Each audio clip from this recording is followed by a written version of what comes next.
নমস্কাৰ ওয়েলেছ অসম ইউটিউব চেনেলত আপোনালোকক আন্তৰিক শুভেচ্ছা জ্ঞাপন কৰিছোঁ। এই মুহূৰ্তত এটা গুৰুত্বপূৰ্ণ ইনফৰমেশ্যন আপোনালোক সকলোৰ কাৰণে লৈ আহিছোঁ।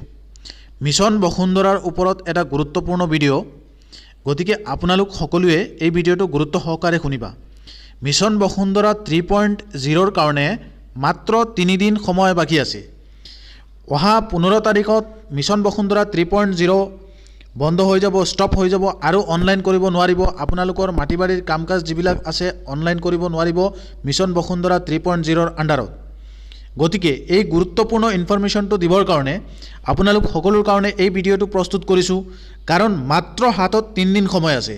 আপোনালোকৰ নিজৰ মাটিবাৰীৰ যদি কাম কাজ কিবা বাকী আছে আপোনালোকে কৰিব বিচাৰিছে, এতিয়াও সময় হাতত মাত্ৰ 3 দিন সময় বাকী আছে।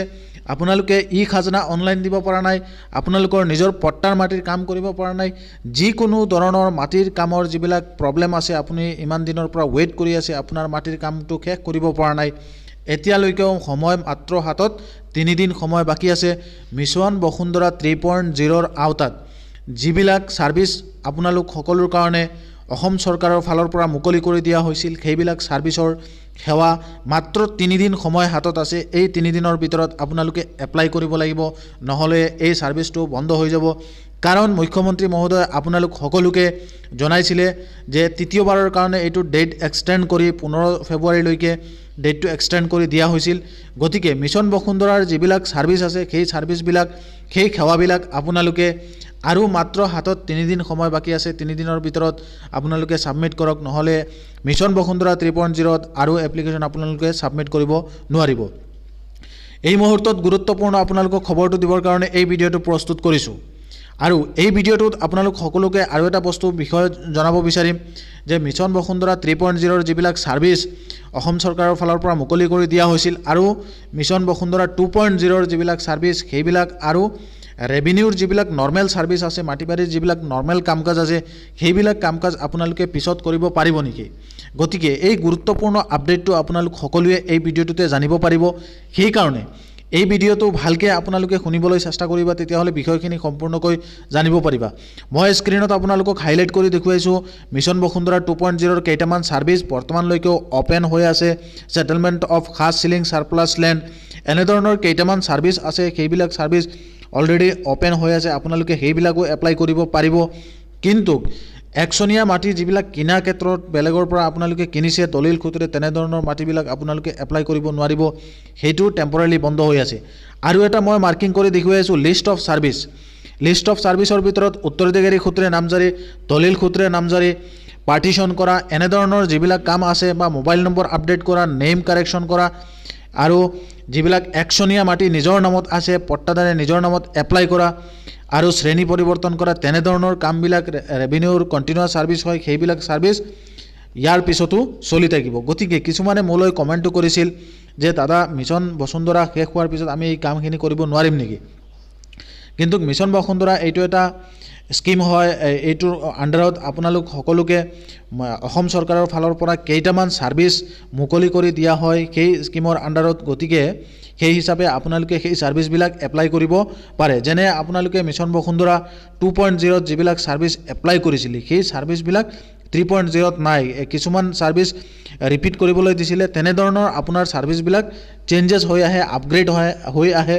গতিকে মাননীয় অসমৰ মুখ্যমন্ত্ৰী মহোদয়ে পূৰ্বতে এটা ভিডিঅ'টো কৈছিল, মই শুনিবলৈ পাইছোঁ যে মিছন বসুন্ধৰাৰ যিটো ছাৰ্ভিচ আছে সেইবিলাক এটা কণ্টিনিউৱাছ প্ৰচেছ হয়। কাৰণ মিছন বসুন্ধৰা এতিয়া যিটো ছাৰ্ভিচ আহিছে 2.0 বা আপোনালোকে সেই ছাৰ্ভিচবিলাক ধুনীয়াকৈ কেনেকৈ কৰিব পাৰি এটা ছাৰ্ভিচত এটা ছিষ্টেম ৱাইজ আপোনালোক সকলোৰ কাৰণে লৈ অহা হৈছে। গতিকে এতিয়া যিবিলাকে মিছন বসুন্ধৰাৰ ছাৰ্ভিচ এতিয়ালৈকে মিছন বসুন্ধৰাত এপ্লাই কৰিব পৰা নাই, তেওঁলোকে মিছন বসুন্ধৰা 3.0ত তেওঁলোকে এই ছাৰ্ভিচখিনি এপ্লাই কৰিব পৰা নাই, তেওঁলোকৰ কাৰণে সুখবৰ, তেওঁলোকৰ হাতত মাত্ৰ 3 দিন সময় বাকী আছে। সেই 3 দিনৰ ভিতৰত আপোনালোকে মিছন বসুন্ধৰাৰ 3.0ত এপ্লাই কৰিব পাৰিব। ইয়াৰ পিছত আপোনালোকৰ ৱেবছাইটটো বন্ধ হৈ যাব, তাৰপিছত আপোনালোকে কামখিনি কৰিব নোৱাৰিব। গতিকে যিবিলাক ৰাইজৰ কাম এতিয়ালৈকে পেণ্ডিং হৈ আছে তেওঁলোকে অতি সোনকালে তেওঁলোকৰ কামখিনি যাতে কৰি লয়, নহ'লে পিছত গৈ পেলাই তেওঁলোকে সেই কামখিনি কৰিব নোৱাৰিব। এই গুৰুত্বপূৰ্ণ আপডেটটো দিবৰ কাৰণে আপোনালোক সকলোকে এই ভিডিঅ'টো প্ৰস্তুত কৰিছোঁ। যিমান পাৰে এই ভিডিঅ'টো শ্বেয়াৰ কৰি সকলোকে শুনিবলৈ দিব, যাতে সকলোৱে এই বিষয়ে জানে বা অৱগত হয়। হাতত মাত্ৰ সময় 3 দিন আছে। এই মুহূৰ্তত আপোনালোকক গুৰুত্বপূৰ্ণ খবৰ জনাব বিচাৰিছোঁ। মিছন বসুন্ধৰা 3.0ৰ ছাৰ্ভিচ মাত্ৰ 3 দিন হাতত আছে। 3 দিনৰ ভিতৰত আপোনালোকে এপ্লাই কৰিব পাৰিব, তাৰপিছত আপোনালোকৰ এই ছাৰ্ভিচটো কৰিব নোৱাৰিব। গতিকে আপোনালোক যিবিলাকে মাটি বাৰীৰ কাম কাজ এতিয়ালৈকে কৰিব পৰা নাই, পাৰ্টিশ্যন কৰিব পৰা নাই, মাটিৰ পট্টা ছেপাৰেট কৰিব পৰা নাই, আপোনালোকৰ মাটিৰ ক্লাছিফিকেশ্যন কৰিব পৰা নাই, যি কাম আছিল মিছন বসুন্ধৰা 3.0ৰ আণ্ডাৰত সেইবিলাক আপোনালোকে কৰিব পৰা নাই, তেনেধৰণৰ ছাৰ্ভিচবিলাক আপোনালোকে অতি সোনকালে এপ্লাই কৰক। কাৰণ সময় মাত্ৰ হাতত 3 দিন সময় বাকী আছে। সেই 3 দিনৰ ভিতৰত আপোনালোকৰ মাটি বাৰীৰ কাম কাজখিনি সোনকালে কৰি লওক। কাৰণ মিছন বসুন্ধৰা 3.0ৰ অন্তিম তাৰিখটো হ'ল 15 ফেব্ৰুৱাৰী। এই 15 ফেব্ৰুৱাৰীৰ ভিতৰত আপোনালোকে কামখিনি কৰিব লাগিব।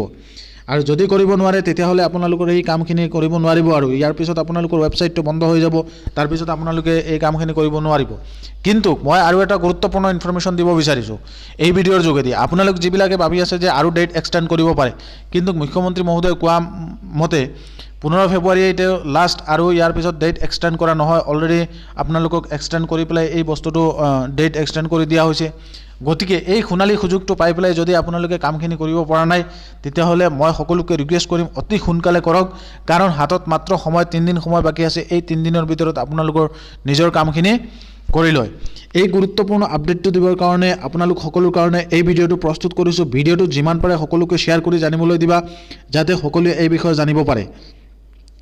এই গুৰুত্বপূৰ্ণ আপডেটটো দিবৰ কাৰণে আপোনালোক সকলোৰ কাৰণে এই ভিডিঅ'টো প্ৰস্তুত কৰিছোঁ। আৰু তাতে এই ভিডিঅ'ৰ যোগেদি আপোনালোকক সকলোকে জনাইছিলোঁ যে মিছন বসুন্ধৰা 3.0ৰ যিবিলাক ছাৰ্ভিচ আছে, সেই ছাৰ্ভিচবিলাকৰ ওপৰঞ্চিও যিবিলাক ৰেভিনিউৰ কাম কাজ আছে, সেইবিলাক ইয়াৰ পিছতো আপোনালোকে কৰিব পাৰিব।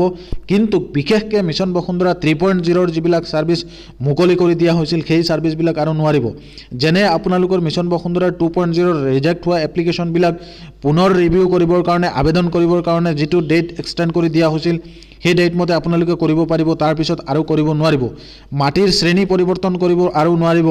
কাৰণ মাটিৰ শ্ৰেণী পৰিৱৰ্তন কৰিবৰ কাৰণে মিছন বসুন্ধৰাৰ আণ্ডাৰত যিটো ছাৰ্ভিচ দিয়া হৈছিল, সেইমতে আপোনালোকে 15 ফেব্ৰুৱাৰীলৈকে এই কামখিনি কৰিব পাৰিব। যিবিলাক চৰকাৰী অনুষ্ঠান আছে, প্ৰতিষ্ঠান আছে, সেইবিলাকৰ কাৰণেও 15 তাৰিখ লাষ্ট ডেট। গতিকে আপোনালোক অতি সোনকালে এই কামখিনি কৰি লয়, যাতে সকলোকে ৰিকুৱেষ্ট থাকিল। আৰু যিমান পাৰে এই ভিডিঅ'টো সকলোকে শ্বেয়াৰ কৰি জানিবলৈ দিবা, যাতে সকলোৱে এই বিষয়ে জানিব পাৰে। এই গুৰুত্বপূৰ্ণ আপডেটটো দিবৰ কাৰণে আপোনালোক সকলোৰ কাৰণে এই ভিডিঅ'টো প্ৰস্তুত কৰিছোঁ। আৰু মিছন বসুন্ধৰা 3.0ৰ যিবিলাক ছাৰ্ভিচ আছে, সেই ছাৰ্ভিচবিলাক আপোনালোকে এপ্লাই কৰাৰ পিছত কেনেকৈ আপোনালোকে ষ্টেটাছবিলাক চাব, তাৰ কাৰণে এটা ভিডিঅ' বনাইছোঁ। সেইটো আপোনালোকে চাব, এই ষ্টেটাছটো কেনেকৈ চায়। ভিডিঅ'টো ভাল লাগিলে OLS অসম ইউটিউব চেনেলটো ছাবস্ক্ৰাইব কৰিবলৈ নাপাহৰিব। ধন্যবাদ।